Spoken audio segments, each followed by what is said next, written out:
Welcome to Bend the Box. So, everyone you meet is a mirror of you. When you see them and feel an emotional reaction, that emotion travels to your brain, where emotion and logic work together, shaping your actions, expressions, and awareness.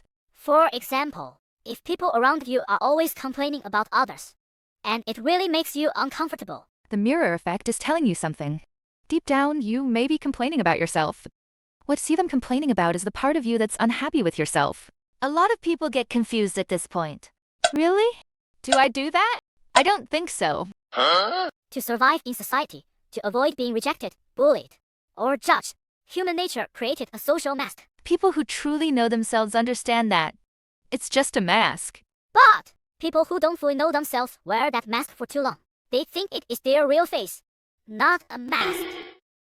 That's why confusion appears and even emotional denial. So, how do you tell? Is it really the mirror effect? Do you truly know yourself? Your emotions in that moment will tell you. Your intense reactions are the clues. Let me share a personal example. At the very beginning of the pandemic, I was the first one in my family to test positive. Before the outbreak, I had already bought pandemic insurance for my whole family. Back then, I had to go to the hospital for a test and get an official diagnosis to claim insurance. I had a constant fever. My throat felt like it was being cut by a knife. I started lining up around 4 p.m. and waited all the way until after 2 a.m. Only then did the nurse say testing was over and told us to come back the next day. Whoa, that's so serious determination. It was raining all day. There were so many people that everyone was lining up in the rain. The line went outside the hospital, even onto the street. The whole scene was pure chaos. A lot of people, just like me, waited forever and still didn't get tested. I was still feeling really sick, and eventually, everyone lost their temper. Honestly, I was angry too. Doctors and nurses were working non-stop, risking their lives. Their tone wasn't great either. And there was no way they could calm an angry crowd. This wasn't happening at just one hospital.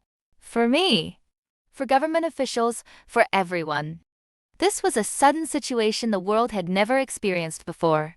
None of us were used to such drastic changes in daily life. On top of that, people were sick and dealing with temporary side effects. It was almost impossible to stay rational and not complain or vent. That global collective negative energy became the starting point of today's economic, environmental, and social problems. No one knows, including me, if the world we see today started changing back then because of that collective negativity. The society we see now is a world created by constant inner complaining and negative energy. Until one moment when I truly saw clearly the direction of wars and economic chaos and the roots of natural and man-made disasters. They all came from the negative energy we created. That's all for today. See you next time. Bye Bye-bye. bye.